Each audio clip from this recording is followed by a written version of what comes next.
e ci costringono per certi versi a lavorare anche in questo ambito. Devo dire che per me è stato, da quando ho preso la presidenza di questa piccola fondazione, che però, come dire, deriva dalla Fondazione Bancaria CRT, Fondazione CRT, e quindi in qualche modo mi ha permesso di credere molto nella rigenerazione urbana, nella rigenerazione sociale, nel lavorare molto, e per questo ringrazio il team che è costituito da Bianca Viarizzo, Anna Rabbia e il Politecnico di Torino, Maurizio Borconcino che è qui presente, e il professor Chiaia, che ci hanno permesso di dare forti contenuti scientifici ed un importante lavoro rispetto poi alle operazioni invece di intervento nei fondi immobiliari, che sono esclusivamente operazioni finanziarie. Quello che e poi lascio ai lavori il tempo ai lavori. Quello che volevo dire è che questi focus ci hanno permesso di mettere a punto e di approfondire i modelli finanziari, sociali, oltre che gli aspetti ambientali e puramente abitativi, ma sono partita appositamente da finanziari e sociali perché sono gli aspetti che come fondazione vogliamo approfondire. Grazie anche, questo lo dico soprattutto per me, perché questi 2 giorni a Urban Promo mi permettono proprio di calarmi in questo tema delle politiche abitative, tema che non è il solo su cui la mia fondazione investe e partecipa, perché è una fondazione di impact investing, quindi sono tante le aree, ma questa è sicuramente un ambito a cui noi dobbiamo rispondere al Paese, e quindi è un momento di confronto per me molto importante, anche poi per riportare al socio fondatore le esigenze, le sensibilità come dire, e i temi che sono venuti fuori dai vari seminari, dai vari momenti di approfondimento. Grazie. Ecco, giusto, l'ultima cosa, e poi mi taccio, doveva arrivare stamattina, ma mi dice Gianni che non è ancora arrivata la pubblicazione sui quaderni di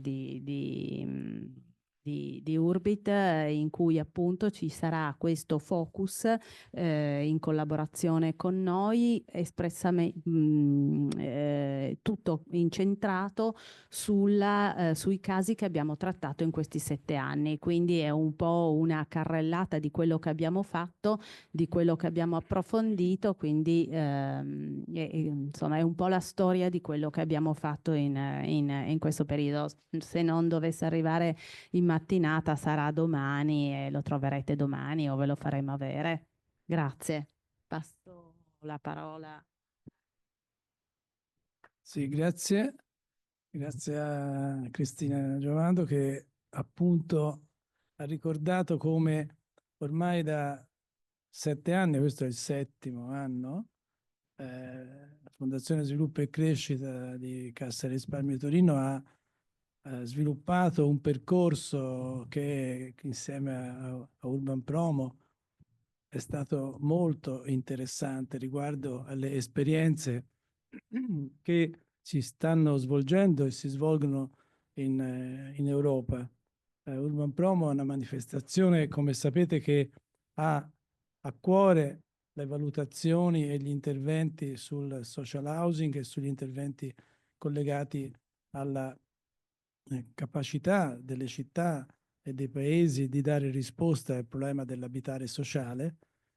Quest'anno il convegno di apertura e tutta una serie di convegni che si stanno svolgendo, compreso questo, sono appunto focalizzati sull'esigenza di riprendere con forza una discussione ed un'azione politica e amministrativa sulla questione della casa e confrontarsi, come è stato fatto in questi anni, con il lavoro e le esperienze di altri paesi europei che hanno certamente condizioni politiche, culturali e anche fattuali diverse da quelle italiane.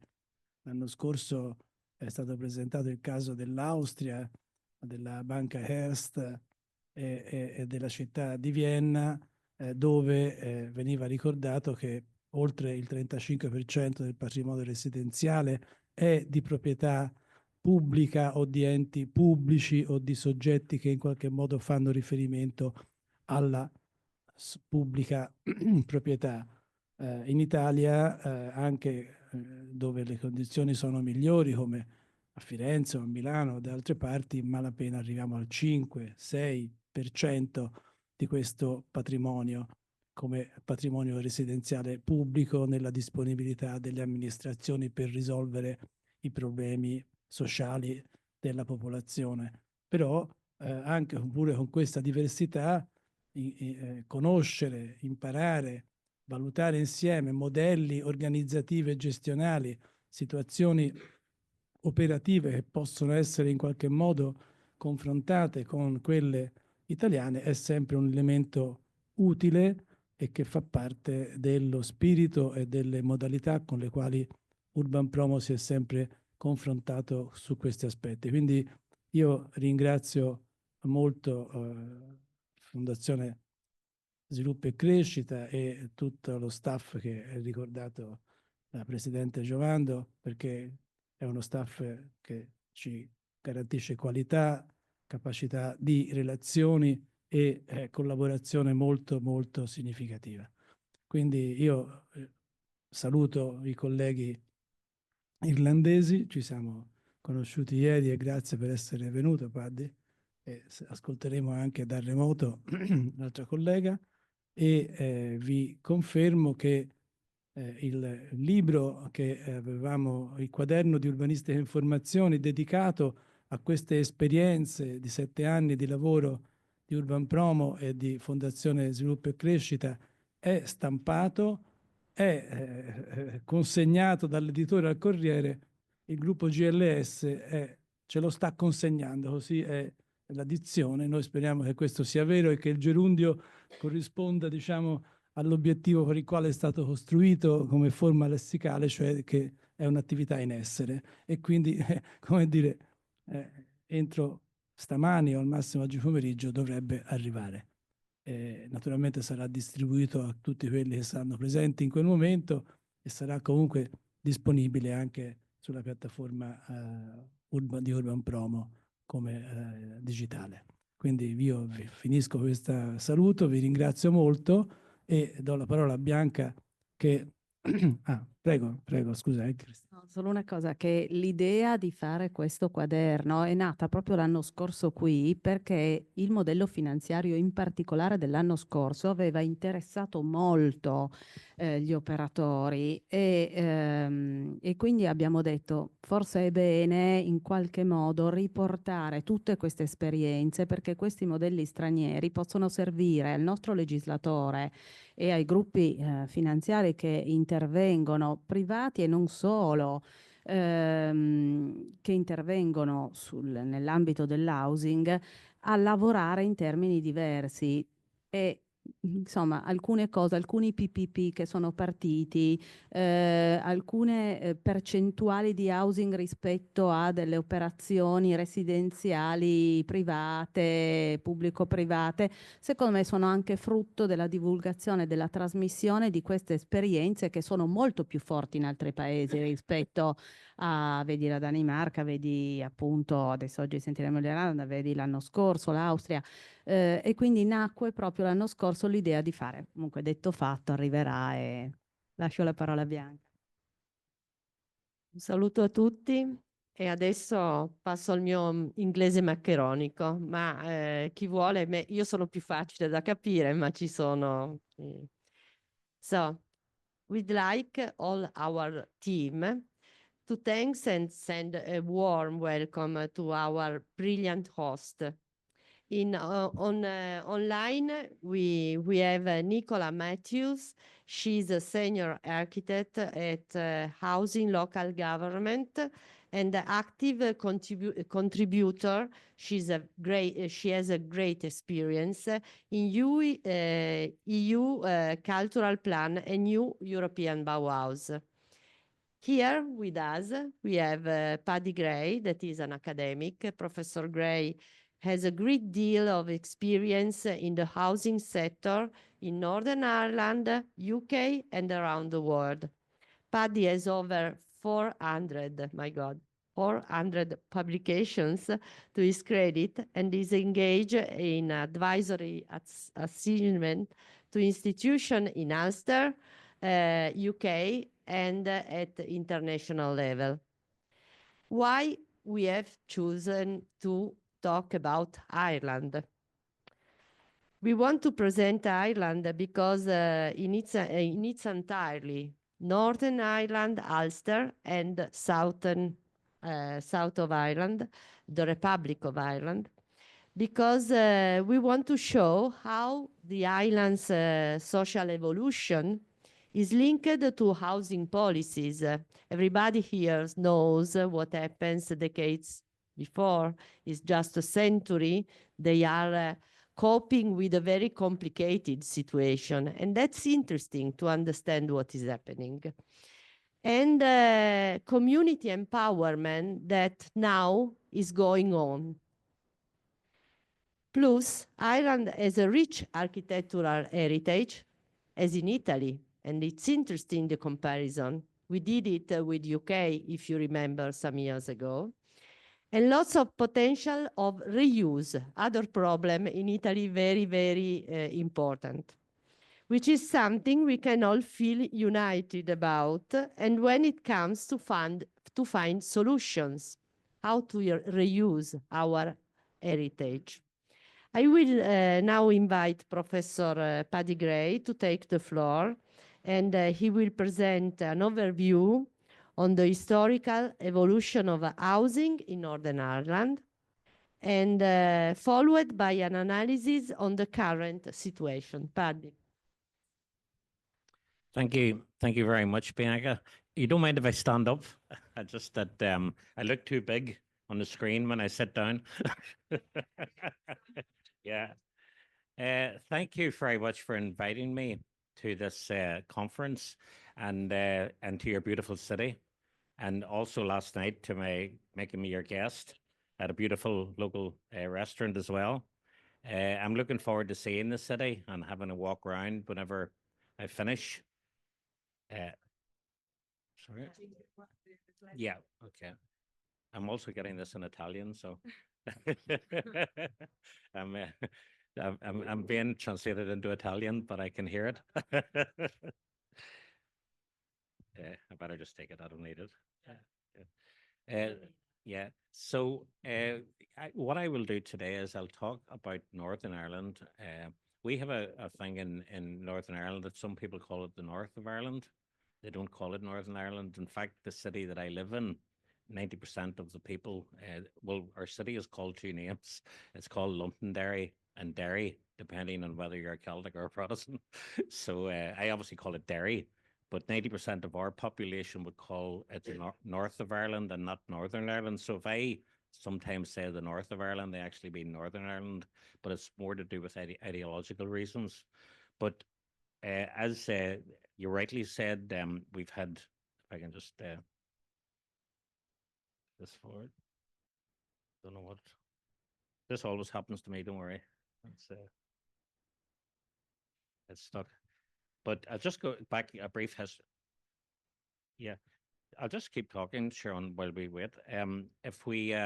But Northern Ireland was created 100 years ago, and it was created in a way that actually protected a majority of what was known as Unionists or Protestants, and this has been well documented. That in fact it's known as Ulster, but in the context of Ireland, Ulster has actually 9 counties or 9 departments, and the Northern Ireland state only took 6 of those, not all 9, because it protected a majority that would then rule for 50 years after that. So rather than get into detail about what happened then, I'd rather bring you to the present day. But the thing is that at that time, there was a government established at Stormont with pretty much a lot of autonomy. They ruled for 50 years, as I mentioned, and they really had autonomy from London, so they didn't really interfere. And there were a lot of considerations around housing and planning and employment and, allegations of discrimination. And for over that, or near that 50 years, the Westminster government allowed Northern Ireland to get on with it. They didn't really interfere. Just bring that. Yeah. And then after the Second World War, it was really the first time that public housing was set up. So they set up an independent, well, not independent, but they set up a body called the Northern Ireland Housing Trust in 1944. And it was basically, as I said, the first social housing really that was set up by the government, because very little had been done prior to that. And it was modelled on a similar organisation in Scotland. And the reason why I put this lady down at the bottom, she was known as Octavia Hill, and the principles of housing management at that time, which I ended up becoming president of our professional body for the whole of the UK, the Chartered Institute of Housing. And it was modelled on women housing managers. And at that time in the 1940s, the reason being that the woman knew the home, so therefore the woman could manage the home, and that really was the foundation of public housing in Northern Ireland. So that housing trust existed for right up until 1971, until everything changed. And that's when the civil rights movement came in. At that time, as you know, civil rights was very much a worldwide thing. Around the 60s, you had the Berkeley riots in America, you had the Mercousian riots in Paris, you had the civil rights around the whole of America, and of course then in Northern Ireland, very much led by student. There was a whole thing around the allocation of housing, the discrimination against Catholics, around employment, the discrimination against Catholics. And the reason why I'm saying that is that was all they were found to be guilty at the time by what was set up as a Cameron Commission. And really what sparked it all was a squatting incident. Squatting means when someone illegally occupies property. Yeah. Yeah, and it was known as the Kelleton squatting incident, where a nationalist MP squatted in a house that had been allocated to a single Protestant girl when there were a lot of Catholic families on the waiting list, and that drew worldwide attention. And since that, then it's really historical. The whole sort of civil rights and the troubles. I mean, I was very young at the time whenever the troubles began, and what we call the troubles euphemistically, in 1969. And there was a lot of violence, a lot of and then come 1970, 71, the London government stepped in and took away all the powers from councils and introduced direct rule from Westminster. So that set up the Northern Ireland Housing Executive, and that is a public body that still exists and doesn't exist. It's still quite similar to what it was when it was set up over 50 years ago. Hasn't changed a lot. Totally 100% funded. And its task was to actually, at the time, there was unfitness was very high. The allocation of social housing was obviously contested. So therefore, their task was to take over all of the organisations that existed in the past. The councils had public housing. The Housing Trust had public housing. And so the housing executive took over all of those organisations in one go. So you had so many coming in, this eclectic group of people coming into one organisation. So even at that, it was very difficult for an organisation to begin. But it was set up in 1971 and very significant because it still exists today and is unique in the UK. There's no other organisation that exists like that. In fact, in the UK, many councils have transferred their properties over to housing associations. Indeed, I'm actually on the board of the largest one in Scotland, which is known as the Wheatley Group, which took over all of Glasgow City Council houses, as well as now houses in Edinburgh and down around the southwest. But back to the conflict again, we have these lovely words that we use. We don't use war, we use conflict, we use troubles, we use disagreements. We like to sort of be euphemistic, but at the same time, it was a particularly difficult time for such a very small population. Remember that in the north of Ireland, we only have 1.5 million people. So very, very small, a large city really, and in comparison to England and the population there. But you can see even the housing executive's own headquarters were damaged in 1972 by a bomb explosion. 14,000 homes were just in Belfast alone by 284 bomb explosions. Now that's in 1 year. They estimated the biggest problem was the population shift. And it was the sort of the biggest demographic movement in Western Europe since the Second World War. Obviously, we've had a lot of things that has happened since then, but at that time it was quite serious. And that is actually, again, in many ways now, you can now see, which I'm going to mention later on, how the divisions still exist in the province. So this whole notion of segregation, and it still stands at 90% of public housing is segregated in either Catholic or Protestant estates.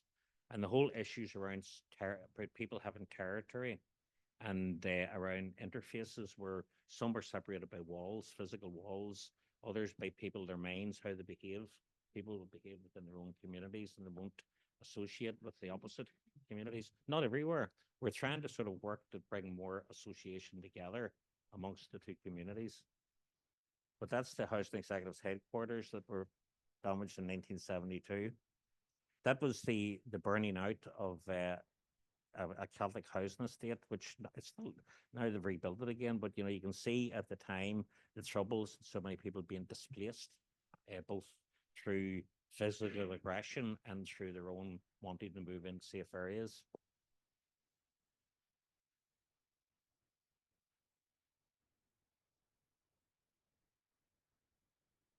You can see the wedding. Yeah. That was, but that whole row of houses was burnt out completely. That was Catholics living in a Protestant area, and they were burnt. So it didn't just. I'm not just saying it happened in Protestant area. Protestants were burnt out as well, and but what it meant was that people were moving and retreating into their own communities, their own areas for safety. They were being totally burnt out. You can see the wedding photograph, Len, and I thought that was a particularly poignant picture. And even when the Housing Executive set up, now this body that took over 155,000 dwellings, publicly funded, the rent collectors were being robbed once per week. And what they used to do is the rent collectors, they'd wait until the rent collectors had, at that time, people physically collected rent, and they collected all the rent. And then when they come out, the paramilitaries robbed them and give the money back to the tenants again, so the tenants didn't have any rent arrears. But you can see the funny side of it, but it wasn't funny at the time. And then, of course, a lot of the Catholic tenants went on rent and rate strike. They wouldn't pay rent because of the situation. And again, a surge in squatting. 5,200 homes were illegally occupied. So that again made it very difficult to operate a normal allocations policy and a normal rationing of social housing. 1 in 5 houses were unfit for human habitation. Again, very, very high. And the violence increased residential segregation. And then the peace lines began to form that separated communities. And that you probably heard of Bloody Sunday. Maybe you haven't. It was a sort of a thing, an incident that happened in Derry, where I live. And again, with the two names, Derry, we now just call it Derry / Londonderry. But that happened at Russell Flats, and they were since demolished. And you can see at the time, the difficulties, and that was the demolition of them. So a lot of demolition took place. And then even just, I thought that was a poignant, it even advertising an emergency bomb damage control officer to work for the Housing Executive. So 71 to 98 then, and the reason why I'm using 1998 is that's when the Good Friday Agreement was signed. And again, I'd assume you've all heard of the GFA, the Good Friday Agreement.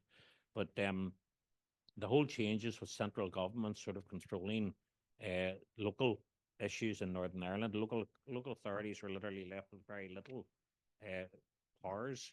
The only powers they had left were to bury people or collect the bins, nothing else. The housing and planning powers were removed as well, so they were all centralized. Allocations became the responsibility of the Housing Executive, and they introduced a points scheme. And they've never been actually found guilty of discrimination since they introduced that scheme in 1974. Substantial public sector improvement through new construction, slum clearance and redevelopment. So lots of the particularly inner city in Belfast, a lot of the houses were just demolished and people were moved out. And the slum clearance was very much at that time, and when in other parts of the UK they were getting away from that, from displacing communities. And public expenditure was much higher in Northern Ireland, basically because of the Troubles. But, you know, even in the 1980s when Margaret Thatcher was cutting back local authority funding, and yet we were still priority for housing. So the legacy of that has been a very good housing stock that exists in Northern Ireland. Now, I'm sorry that's a bit small, but they just, you know, how we've got to where we are now. We've had the formation of the housing executive. I've told you about that. It still exists. We have a lot of people bought their homes. What they did was they sold off homes through a scheme called the Right to Buy. And many of the social homes at the time were bought at discounts of 60% and sometimes 70% for flats. So people could actually buy their properties at this substantial discount. Now, a lot of people bought the properties, but the problem was that all the good properties were bought and all the bad properties were left. So we had this sort of what we call residualization of housing, of public housing, where the poorest to the lowest incomes were living in the worst housing conditions.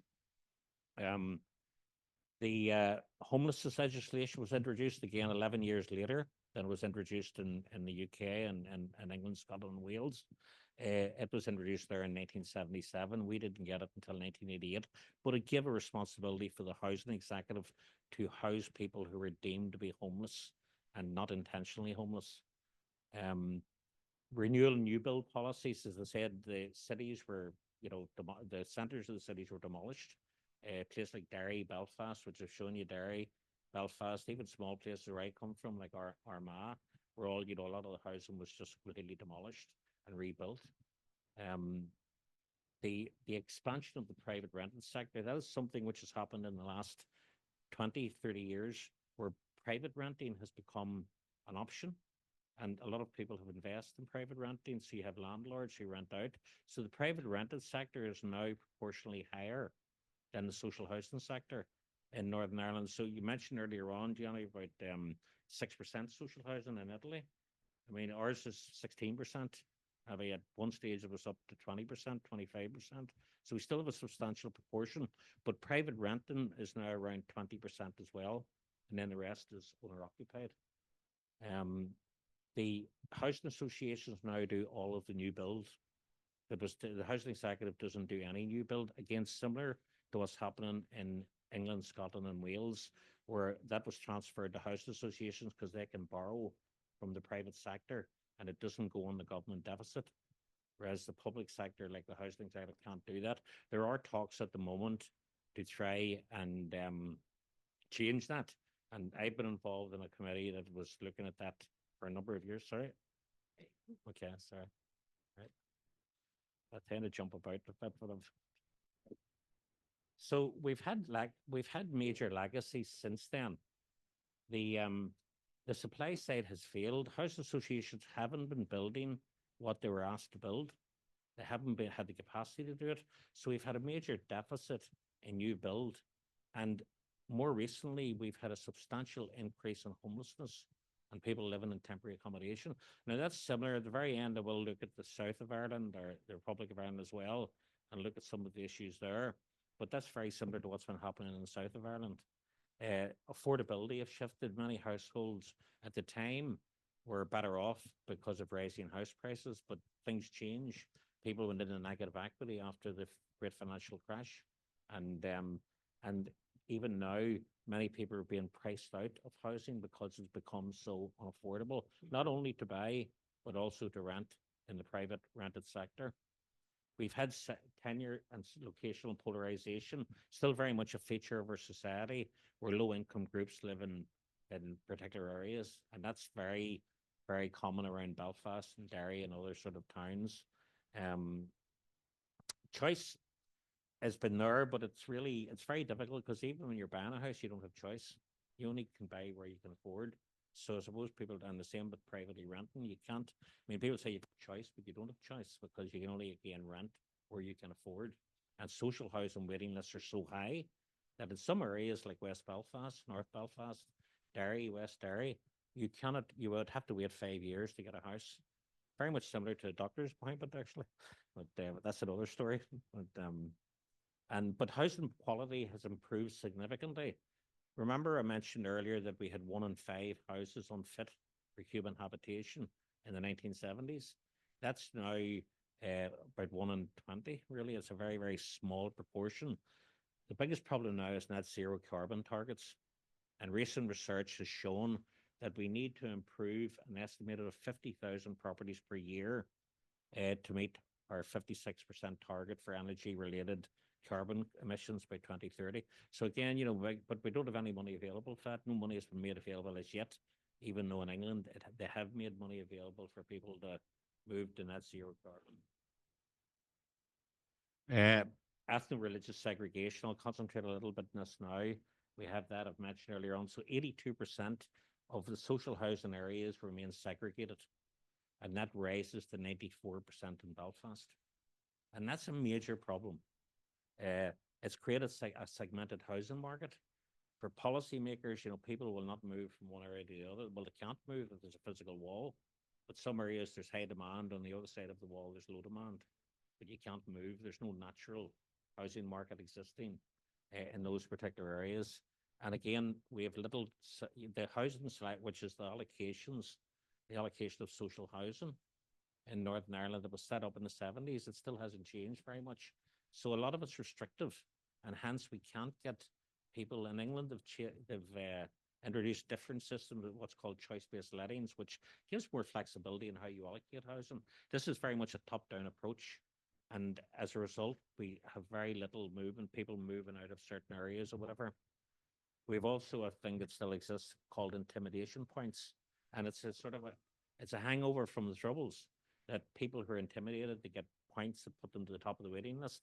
Now, at the moment, I carried out a very large research study on this about 10 years ago, and it's still being considered because everything moves slowly in Northern Ireland. But one of the issues was these intimidation points were being bought. People were paying paramilitary groups to intimidate them so that they would go to the top of the waiting list. And that's a major problem. We can't prove that, of course, but that is something that came out of the research, with more from the qualitative interviews. So this is segregation. You can see in this particular one, the wall separates the backyards with the houses. And, many homes, there's been a decline in population in Protestant areas and a rise in population in Catholic areas. And that's really, you can even see now in the voting patterns nowadays, for the first time ever, Northern Ireland has a Sinn Féin First Minister. That never happened in the 100 years history of Northern Ireland. So, but a result of that is that you have very high willingness. Not our which Catholic and which Protestant, sometimes you have both sides. But you have very high willingness on one side, and you have empty properties on the other side, and there's nothing you can do. You can't take those empty properties and put them into give them to the other side. There's another example of a wall on the Springfield Road that separates communities. And you can see sort of this one there, and you can see how closely juxtaposed those areas are, and how those physical walls kind of separate them. And then, again, certain times of the year we get this is the 12th of July bonfire. That is every year to celebrate the King Billy winning the war in 1590. So it's still celebrated every year, the 12th of July, by the Protestants. And that's the tribe there, like whether they're be burnt, not their red. They're meant to be burnt with but again, we call these chill factors. There are, you'll have sidewalks or pavements that are painted red, white, and blue, or green, white, and orange. Sorry. You'll have sorry, I keep forgetting. Sorry, you have sidewalks that are painted red, white, and blue, or green, white, and orange, depending on which side you come from. And we call that chill factors because it makes it harder to get other people to come and live in those areas. And then we had the Good Friday Agreement. So we had the IRA and Loyalist ceasefires in the mid-1990s. And we had the Good Friday Agreement set up in 1998. And that really was the start of people beginning to work together again and try and resolve the issues. Now, it's been very much a stop-start arrangement. The Assembly probably has fallen as many times as it's sat. We call the government the Northern Ireland Assembly. And when one side falls out, they walk away and it leaves, then the government falls. So it goes back to Westminster again. And that's been happening quite a lot. But the biggest thing that we're working on at the moment is a shared housing program. And that had its origins in 2013 in what we call TBUC, or Together Building a United Community Strategy. And it's really, we're trying to sort of build housing for people to come and live together. Now, it's, we've been doing it sort of bit by bit, because you have to remember that we're talking about safety issues here. And to get people living together, there could well be someone's life could be in danger. So it's very careful where they actually, where we cite these mixed developments. But in 2022, the Northern Ireland, and the 23 one as well, indicated that 74% of all people said they would live in a mixed religion area. But that's fine. It's when you actually go and ask people to live in it, that's different. They're still reticent. They still want to live in their safe communities. And that's again, so at the moment we have 33 developments, 1,038 homes have been completed, and another 1,477 are either under construction or programmed to start. So again, we've even put a ring around the bonfire as well. But that means that actually we're making progress. Not very quickly, but we're making progress in getting people to live together again.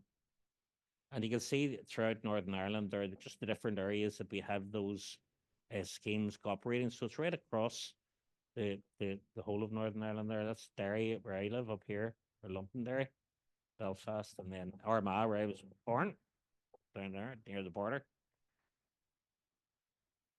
So the thing that, like, everything has to work slowly.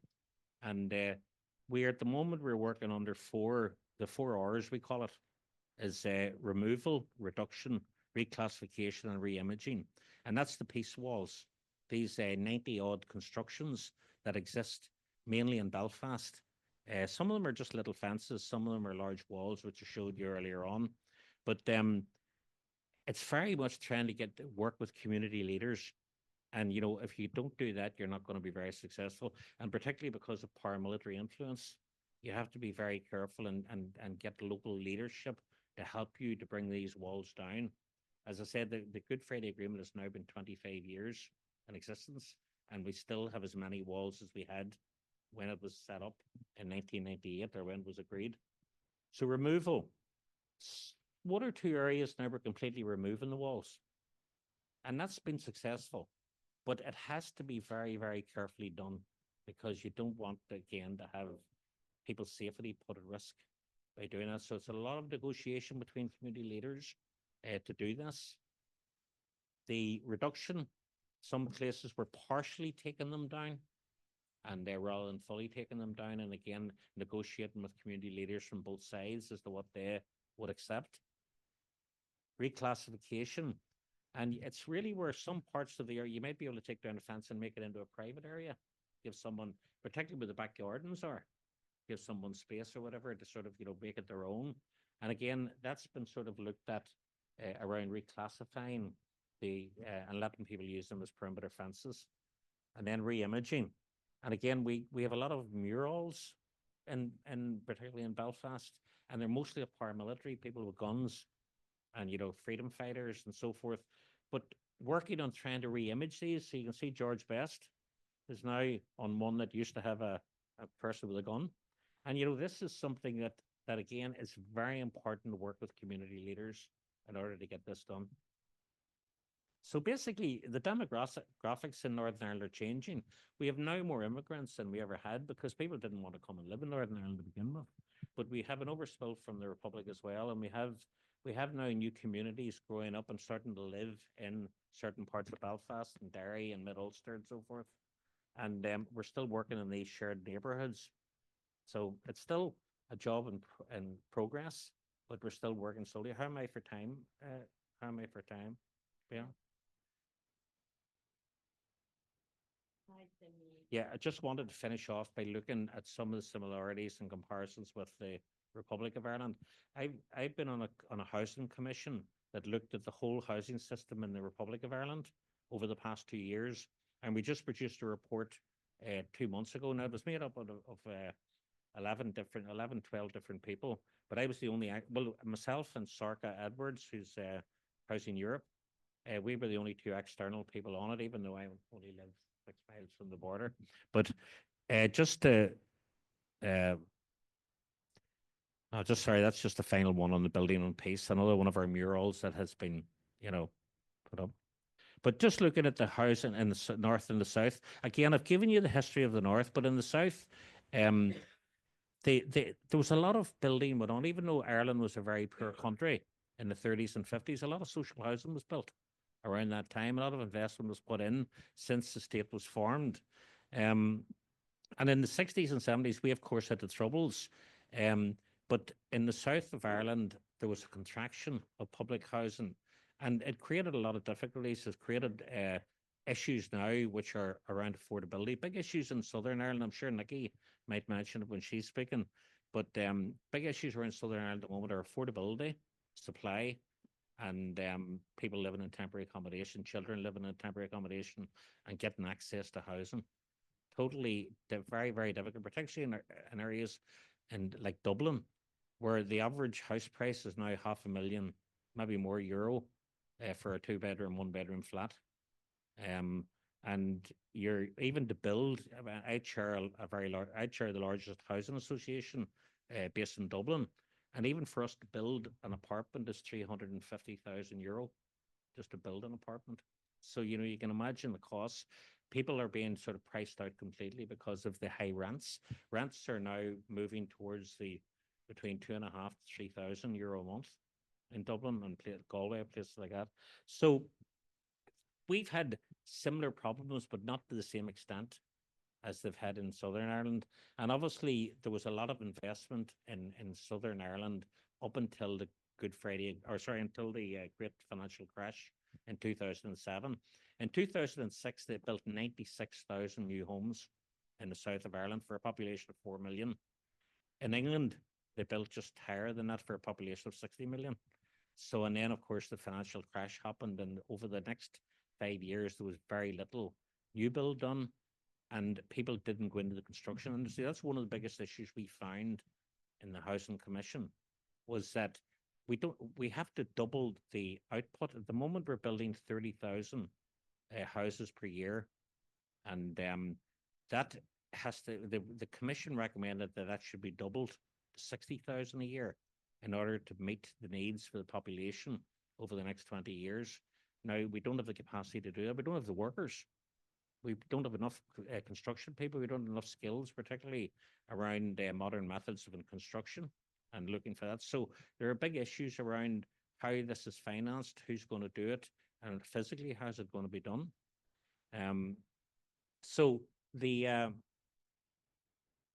biggest issue, the biggest things at the moment in the south and the north, this is my last slide, by the way, Bianca. So yeah, it's in the north now, we have produced a housing supply strategy that actually will look to building 100,000 odd houses over the next. Now that hasn't actually come into effect yet, even though it was produced 2,500 years ago, because the government fell again.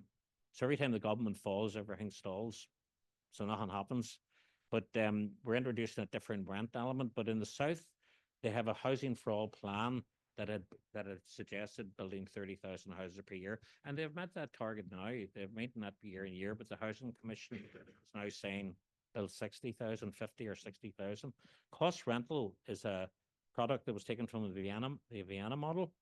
It's whereby, it's for houses for people who can't get social housing, but can't afford market rents. So cost rental housing is around, you get about 25% to 30% discount on market rents. Now, the housing association that I'm chair of, we actually are doing quite a lot of this at the moment and getting financed by the government. But they're again, the Housing Commission recommended to double this from 10,000 to 20,000 properties in cost rental. Private rented sector, again, very, very high rents, big issues.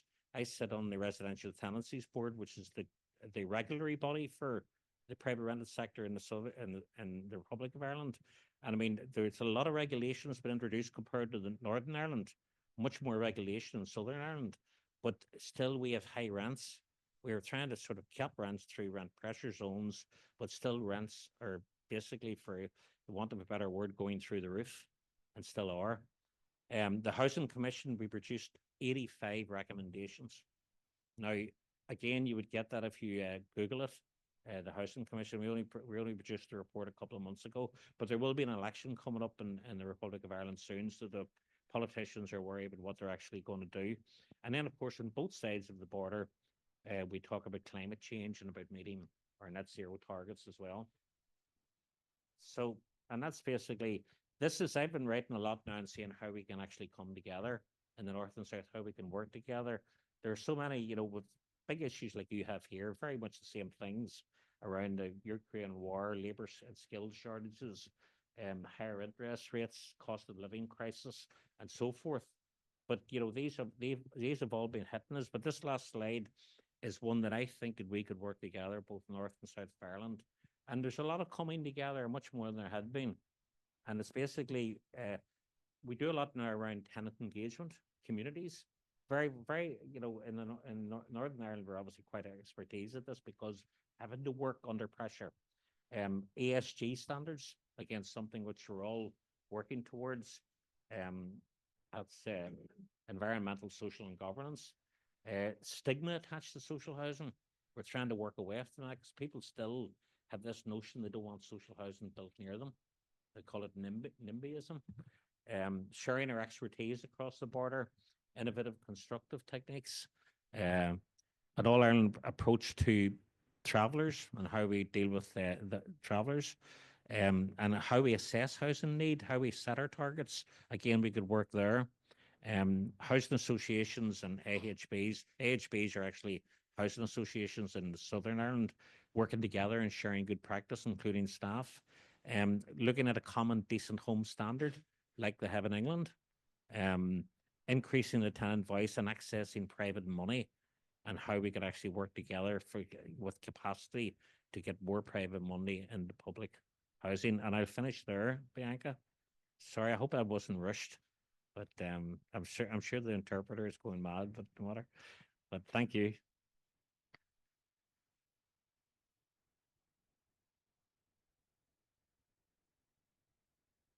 I think it was really interesting to understand from a war moment, in fact, they are creating a more collaborative situation into Ulster, Northern Ireland, but also with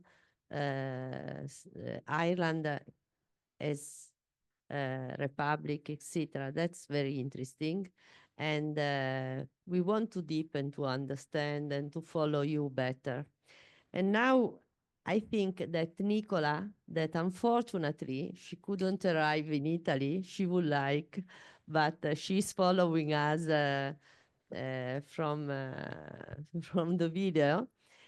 She will present the situation in Ireland, in Republic of Ireland, but also she helped us to understand about, she is a real expert in European policies, etc., about reuse. That is something very important for all European countries because we have a so long history, centuries of building and so on. And we need to understand how they are working on it.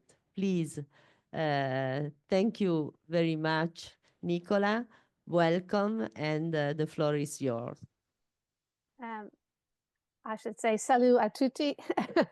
Good morning, or thank you for having me along. I'm going to try and set up my presentation here now and follow Paddy's super presentation. So just give me 1 second, please.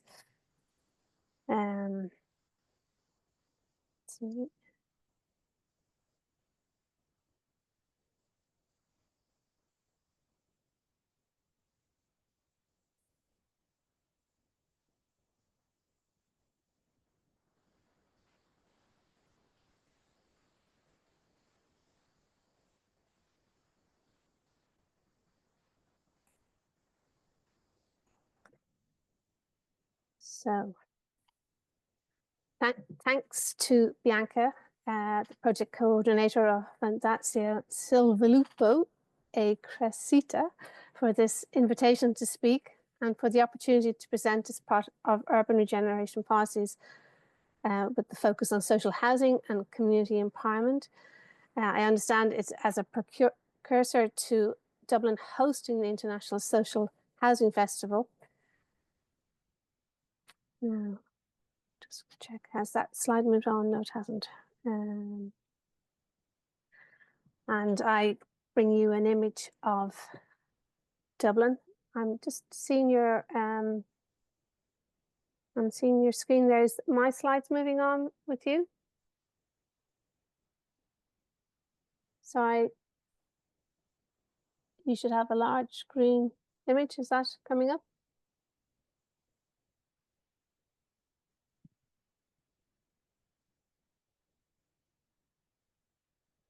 I think you only have the first slide on there now. Let me see if this helps.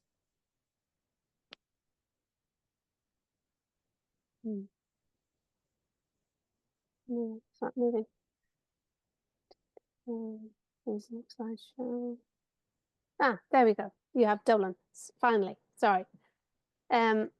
So I suppose I recognise that the Urban Promo offers an opportunity to initiate an interaction that will continue on social housing in Ireland next year.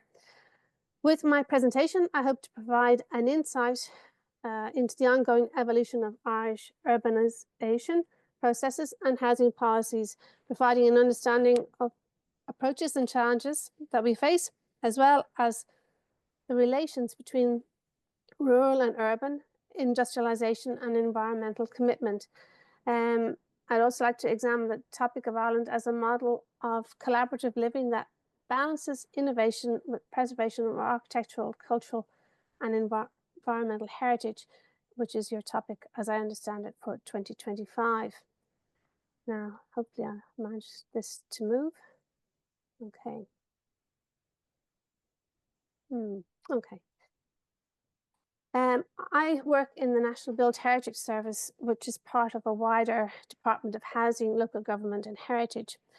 And with colleagues in the housing team, we represent Ireland on the coordination and implementation of EU architectural policy.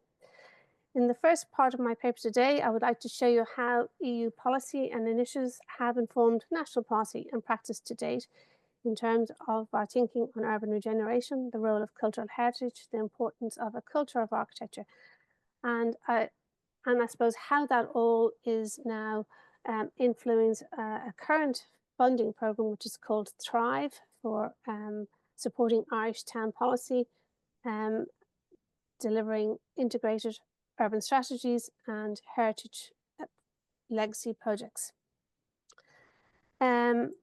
I also want to examine where built heritage sits in the wider housing policy and urban regeneration. My role is built heritage rather than delivery of housing on like Paddy. What funding exists and some of the examples of how heritage has been supported and researched to date that you can connect with. I'll also look at some innovations taken under the action of the National Policy in Architecture, which is directly connected to the European architectural policy and practices, and how it is working to promote an understanding of working with existing places and why we need to build capacity within local authorities and the construction sector in general to achieve a culture of transformation as part of a climate change response. And then finally, case studies that show both opportunities and challenges that exist in the alignment of funding, policy and legislation, regulation, and some conclusions for you. Oh, sorry. Have you got this? Yes. This is the first European architectural policy which Ireland was represented in the writing. It's called Towards a Shared Culture of Architecture, Investing in a High Quality Built Environment for Everyone. I suppose since the Year of Cultural Heritage 2018, EU initiatives have focused on raising awareness of the value of cultural heritage and the opportunity it provides for public sector leaders to engage with local communities for heritage-led regeneration projects that retain the best attributes and values of a place which have accrued over decades and centuries. In this slide, you see an image of Clonakilty in Cork, south of Ireland, which was taken as a European exemplar of working in this way, of working with communities, building a sense of place, dealing with urban degradation, looking at improving and enhancing amenity for attracting people back into the town, and also managing flood relief works to provide a high quality built environment. Underpinning the European architectural policy was the concept of bioculture, which is an idea of a culture of building well. And this is a specific publication on a cultural report from the bioculture of a new renovation culture. And the image illustrates beautifully how we might think about the future way of working, how we might adapt, repair, modify, but basically hold on to existing buildings and heritage for their benefit of embodied carbon, and moving to that idea of zero carbon continent. I suppose what's really important here is that this requires a new culture of practicing, of policing and of thinking. And this document says, make transformation the new guiding principle. Multi-purpose locations, resilient infrastructure and attractive climate-friendly living spaces must be the primary goals of future planning.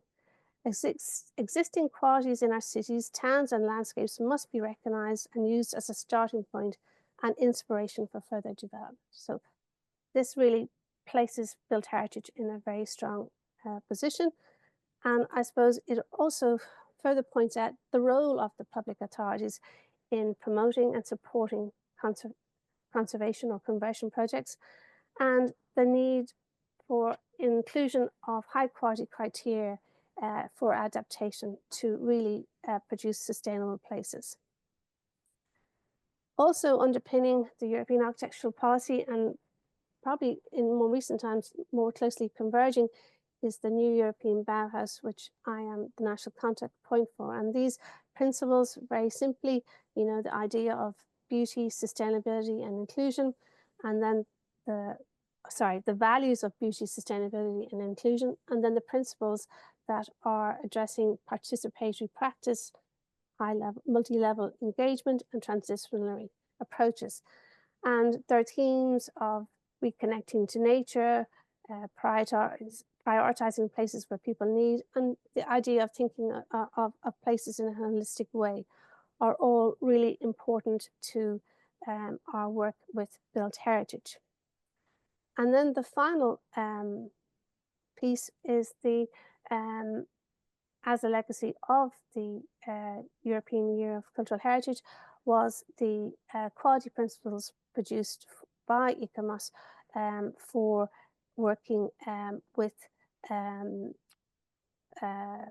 appropriate design, quality criteria and indicators for architecture and the built environment projects, which draw on current European thinking and critical initial steps to underpin quality assessment in public procurement by all contracting authorities. But this is really looking for appropriate design and intervention in our existing built fabric. So moving on to our national planning framework, which is in draft form, it has been recently reviewed. I can report that the presence of built heritage is very much more prominent. It is one of strategic outcomes. And I suppose on the right-hand side, you can see where there are areas that we need to be actually working more closely in terms of climate, in terms of addressing vacancy and dereliction, in looking at opportunities for heritage to, improve social cohesion and address social deprivation in a positive way in our towns and cities. So in this section, I wanted to, provide an overview of where built heritage is situated in the wider context of Housing for All strategy, and how the design of funding programs and the development of policy and guidelines has progressed, and where are the opportunities that are now presented for the reuse and repair is, to me, becoming much more prominent and hopefully much more successful in the future. The National Planning Framework targets infill and brownfield development, recognizing that there's significant capacity within all settlements to accommodate a growing economy and a growing population, and to enhance placemaking and restore nature and biodiversity. So rather than just providing housing accommodation, we really need to be working in terms of placemaking and in restoring nature and biodiversity as part of our overall approach. Since the publication of the NPF originally in 2018, there's been significant investment in urban areas through the National Development Plan, Urban Regeneration and Development Fund, which is known as the URDF, and the Rural Regeneration and Development Fund, RRDF. And there are some great case studies coming through that.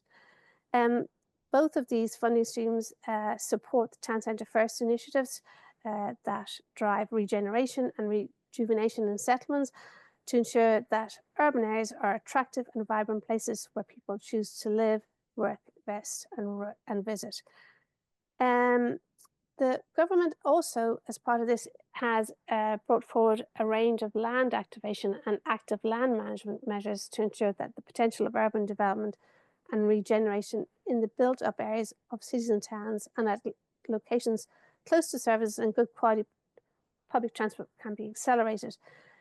So there's a lot of work being done around vacant and derelict buildings as they offer opportunities for transformation for housing, and also preserve heritage and cultural identity. Reusing of building stock to form part of the development plan core strategies, and the longer term of benefits of reuse is evident from both social, cultural, and climate perspectives, with embodied carbon being retained in situ. So I suppose also the benefit to the delivery of housing, where we can consolidate existing vacant stock and provide a wider urban regeneration. And this is, I suppose, in the context of a climate action plan or a government plan, which is moving us towards zero carbon energy future. We are bracing ourselves for the arrival of the EU Directive 2024/1275 on energy performance of buildings, which has been transposed as an Irish standard, and it has been the focus of work of the National Built Heritage Service in terms of the conservation of cultural heritage guidelines for architectural heritage protection. We have exemptions for buildings that have a protected status and national monuments, but of course we have about 20% of our building stock are classified as traditional buildings, and they have a particular nature of construction, and they have to be understood as part of I suppose this ongoing upgrading and reuse of vacant buildings and turning them into housing, etc.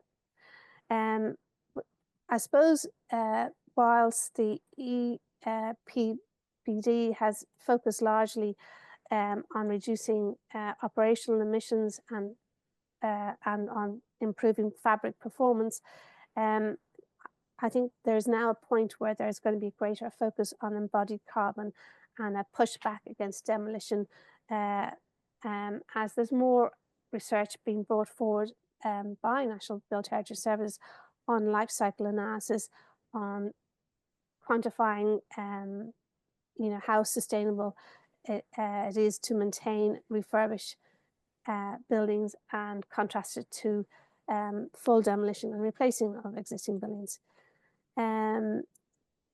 reuse of buildings is becoming much more of a concept for reducing emissions rather than new construction. And you can see here in the image, the right-hand side, that, you know, from RRDF funding, that heritage buildings are now being used for cultural uses in towns. So we would consider that built heritage will become part of the circular economy, and measures to promote reuse over demolition and dereliction is going to be a very important part of going forward. These are the baseline documents that establish a position of built heritage in the overall built environment context. We have a climate change sectoral adaptation plan for cultural heritage, and it prompted the publication of the energy upgrading guidance on the right-hand side for traditional buildings. And as I stated, we've focused on the nature of our traditional buildings to set out ways of adapting them and upgrading them for thermal efficiency and for contemporary living standards. But we are aware that, you know, our current technical guidance and the building technical guidance to our building regulations point out difficulties that may arise with dealing with buildings of traditional construction, and that is a piece that we are currently navigating. But I suppose it's something that we're very aware of when we are looking at social housing and its upgrading. The next slide is, I suppose, the core of our housing strategy, which Paddy referred to, and the challenges that we have with it. I suppose it's fair to say that initially the focus has been very much on new build and trying to address a housing crisis that has certainly persisted.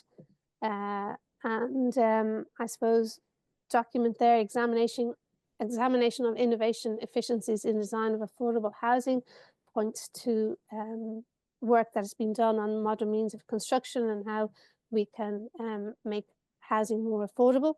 But the piece I want to look at is the provision in part 4 of the Housing for All strategy, which looks at towns and cities and the opportunities that are there for consolidation, for regeneration, and for reuse of vacant and derelict buildings. And certainly it would seem that it has prompted, I suppose, the funding initiatives that have been brought forward in terms of, you know, the different calls under URDF and Cree Canada, and they have driven, I suppose, a certain started to bring a focus to existing buildings and their reuse, bringing vacancy back into vacant buildings back into use. And this is very much evidenced in the planning process, where there are a number of sites appearing for social housing and for their reuse. And I suppose it's interesting to sort of consider how we're going about that. And as I say, in my preparation of this paper, it was very apparent to me that there was a huge opportunity to be evolving best practice, and also to be addressing some of the issues that we find between both the planning, the regulatory, and the funding, and that potentially social housing, the reuse of social housing, reuse of heritage for social housing is a very good way of bringing that forward. So this section I wanted to touch on, I wanted to point out that we have also made provision for heritage in recent sustainable residential development and compact settlement guidelines, which has been a challenge because we want to densify our urban centres, but we also want to be respectful of existing settlement patterns and make good use and opportunities of adaptation and reuse. So within these guidelines, for the first time, there is... Nicola, just a moment. I want to say you have something like 10 minutes, quarter of Yes. hour maximum, so you can choose what to say. Okay, thank you. Okay, no Sorry. problem. So that there's provision for architectural heritage character to be provided for. And as part of the bringing back vacant homes, there's guidance which you can refer to, but it sort of shows a step process for evaluating and bringing vacant homes back into use. And I suppose one of the key things that we find is that sometimes buildings that have been identified are not fully understood, and perhaps heritage issues can be in conflict with the level of intervention and subdivision that is being sought. But careful analysis and skilled practitioners are really part of that. As I said, under our policy of national policy on architecture, we have been carrying out some actions which sort of have enabled us to connect to knowledge and research in Europe, but also practices. And it also has given us the possibility of working and thinking in different ways and sort of promoting a culture of working with heritage as part of a wider built environment context, and the importance of creating high quality places for people to live within existing settlements. And these are documents and films that have been produced as part of the National Policy on Architecture. Old House, New Home is an example of reuse and adaptation of existing buildings. We've also, as I said, connected to Europe, and this idea of quality in architecture and construction is a matter of common concern. And on the right-hand side, a social housing competition was held or hosted by the RAI, the professional body of architects in Ireland, with the Department of Housing to provide guidance about high quality infill housing and high quality infill housing in the context of heritage sites, which is a really important initiative, as these projects, the award-winning projects, will be actually built out with the local authorities, enhancing their capacity and ability to work in this way. This project here, Housing Unlocked, was a super interesting project which was developed with the Housing Agency and the department with the Irish Architectural Foundation. And it was an idea about, dealing with the level of vacancies in our towns. So the image on the left in Carlowtown shows the level of vacancy, and the opportunity was there to work with existing buildings, infilling buildings. There was a lot of information learned from that, and it demonstrated that we needed to make some significant changes in our systems in terms of allocation of funding and in terms of thinking about regulations that was appropriate to existing buildings rather than our standard regulations for contemporary construction. This exhibition has followed on to deliver The Reason of Towns, which is really doing that thing of identifying our towns as being part of the canon of European architecture, very much speaking to the point you made about we have a shared architectural heritage, and it's currently running and is supportive of all the work we're doing in towns. We're doing a lot of outreach working with that. And it leads me nicely to Thrive funding program, which is being currently implemented. It is funding that is ERDF, social cohesion funding, that was designed with the new European Bauhaus to look at place-based approaches. And I think in terms of social housing, this will be really interesting because it's actually going to identify opportunities within towns that have availed of the funding, and will be putting in place the NEB investment guidelines, which promote an understanding of place, working with communities, etc. This image shows Dunleary, where there was previously social housing infilled, pedimented fronts to it. The buildings highlighted in blue will be the subject of future work, and as the building on the right-hand side, the white building, is private housing, which has subsequently been developed in the context of the social housing showing how high quality attracts other opportunities. Now, I just wanted to show you some examples of case studies and opportunities and challenges that they present. I suppose the funding that's available under Housing for All for bringing back vacant homes has brought back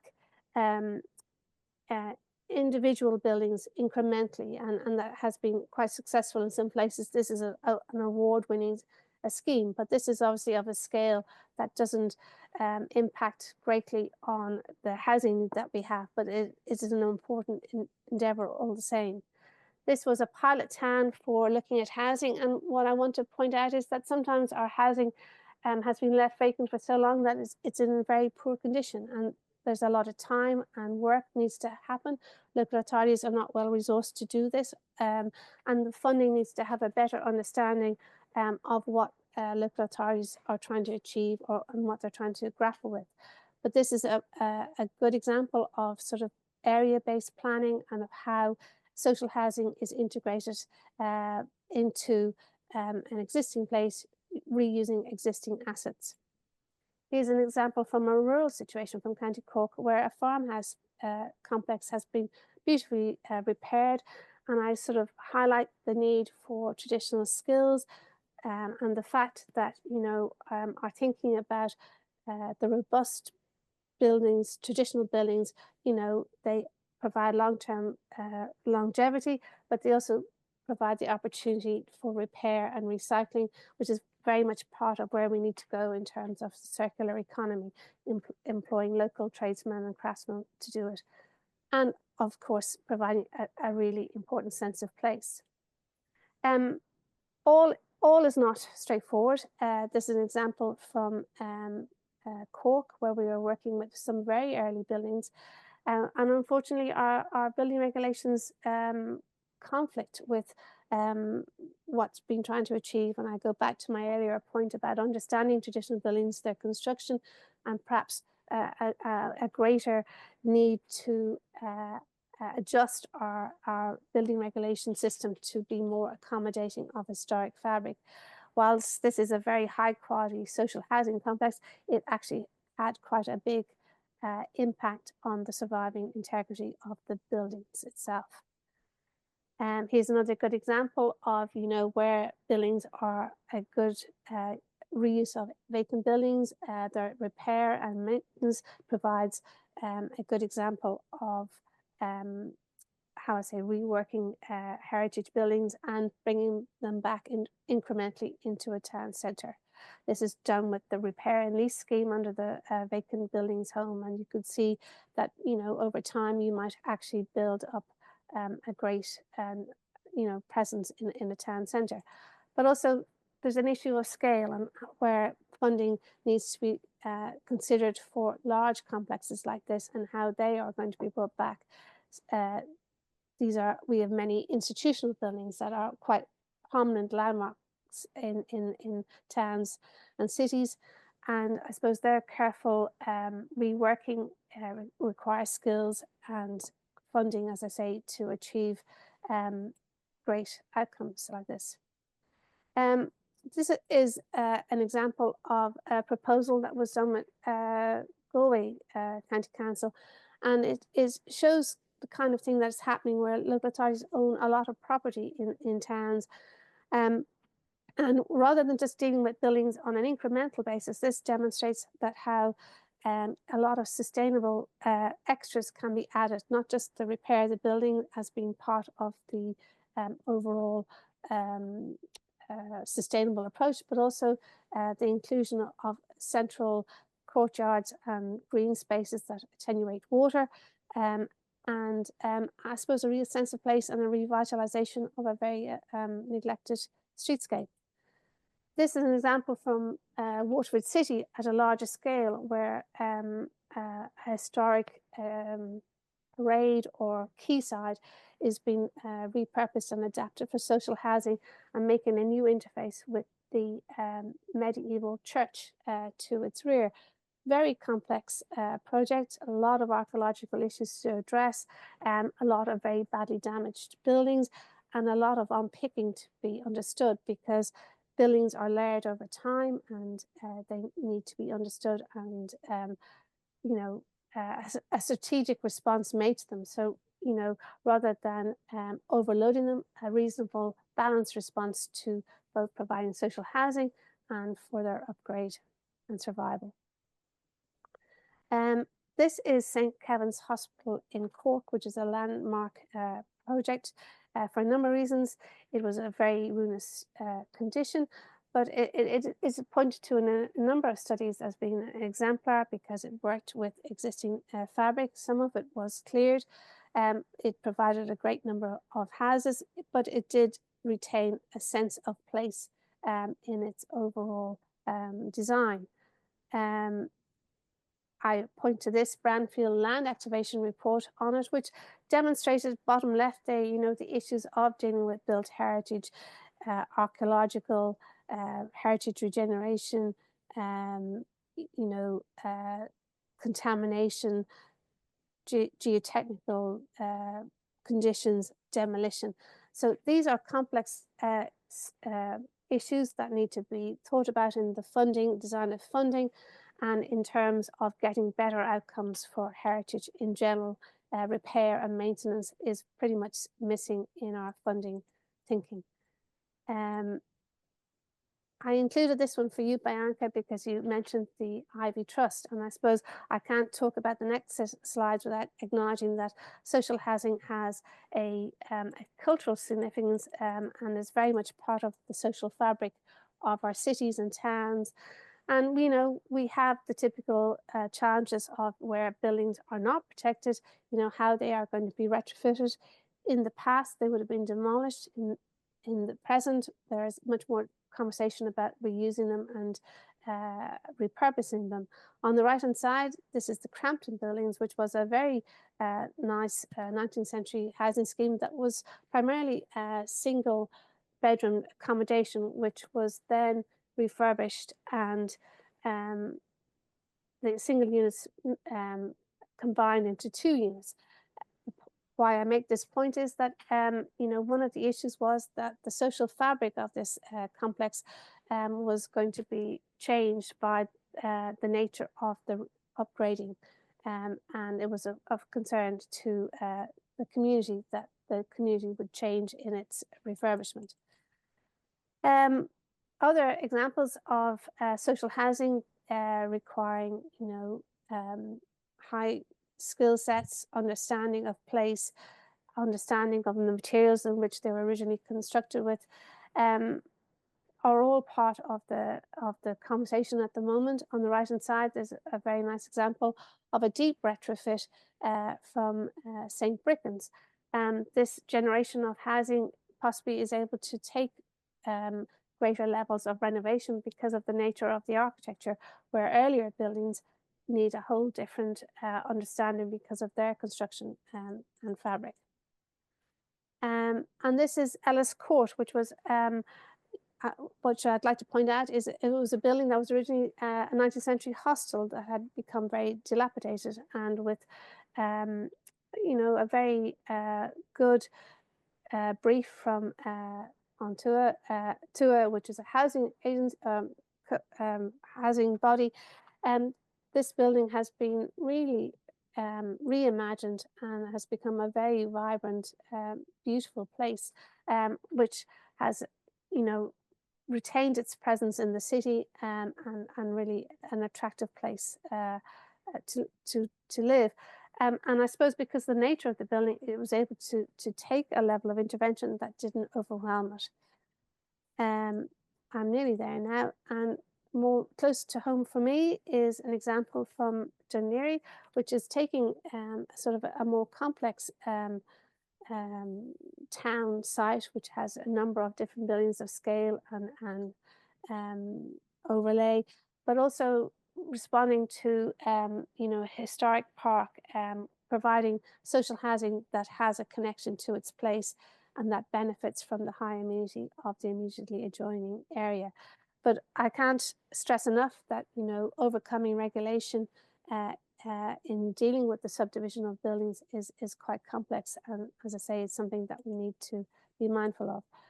And This is Amiens Street, which is another architectural response. You can see on the side that to the right-hand side that the building was originally very fragmented and one building almost gone and one completely gone. And this is the architectural response to remaking the streetscape and to responding to the surviving building beside it, making a very beautiful entrance courtyard, referencing the materiality of the original terrace, but also within the new constructions, referencing historic handrails and the layouts that provide very high quality affordable housing. So my conclusions for you, I'm sorry if I've dragged on a bit, there's a lot of policy in the way, but I suppose for me, the conclusions are that, you know, we really have a lot to work from. I think social housing using built heritage really would be tremendously advantageous in terms of providing social housing, but also for understanding working with traditional buildings and I suppose prompting a more sensitive framework in terms of funding and in terms of regulations. I suppose, you know, our mantra that the greenest building is the one that already exists is a really important concept for climate change action, and I would welcome that built heritage is seen in that regard, that local authorities are the opportunity for leading out on this in terms of practice and developing and building capacity on this subject. I hope that was okay. Thank you very much. Thank you, Nicola. Unfortunately, time is over. I want just to ask you, our wonderful speaker, if they have some reference we can put on the website, because this panel will be on the web, on Urban Promo website. I suggest you to send us, because we can put it on the page.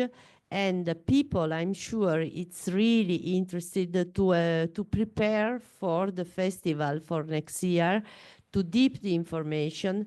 You give so a huge variety of examples. Paddy give us an historic perspective and the actual situation with problems and positivities, and we would like to deep it. So please send us your link, because we want share with our community that is very, we have I suppose 1,000 people that are following our website and so on. So thank you very much. Sorry, the time is always too few for so many information, but we hope we can stay in touch and to meet you next year in June. Okay, thank you very much. Absolutely. I hope to be able to meet you, and if I can help with your visit, please let me know. And thank you for having me along today. All right. Thank you. Bye. Bye. Bye-bye.